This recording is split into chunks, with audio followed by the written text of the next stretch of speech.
महाराष्ट्रामध्ये आता होऊ घातलेल्या महानगरपालिकेच्या निवडणुका बघता या ठिकाणी आता पक्ष फोडाफोडीच्या राजकारणाला जोरदार सुरुवात झालेली आहे। त्यापूर्वी आपल्या वेगवेगळ्या अंदाज आणि सर्वेनुसार या ठिकाणी प्रत्येक पक्ष आपापली या ठिकाणी निवडून येण्याची क्षमता किती हे जाणून घेण्याचा प्रयत्न करत आहे। अशातच दोन भाऊ एकत्र येणार याच्या हालचाली जोरदार सुरू असतानाच सर्वात मोठा झटका बसणार होता एकनाथ शिंदे आणि त्याचबरोबर ती भारतीय जनता पक्षाला। राज ठाकरेंना एका बैठकीला बोलवलं आणि तेव्हापासून मात्र मनसेचे ठाकरेंसोबत जाण्याची सूर हे बदललेले आहेत।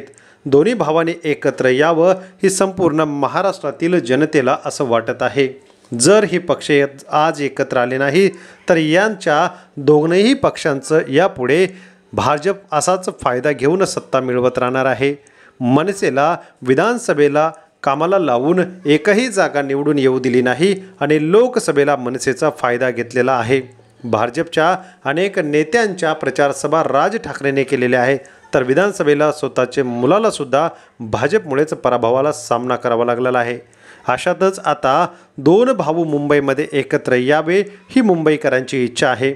मुंबईमधून आता त्याचबरोबर ती ज्या महापालिका निवडणुका होणार आहे या महापालिकेच्या निवडणुकीमध्ये नवी मुंबई, ठाणे, मुंबई, नाशिक, पुणे, पिंपरी चिंचवड, संभाजीनगर, नागपूर ह्या अतिशय महत्त्वाच्या आणि मोठ्या महापालिका आहेत। या ठिकाणी प्रत्येकाला आपलीच सत्ता हवीशी वाटते। मात्र जनतेच्या मनामध्ये जर मुंबईमध्ये बघितलं तर ठाकरे एक ठाकरे असाच सूर आपल्याला काहीसा बघायला मिळत आहे।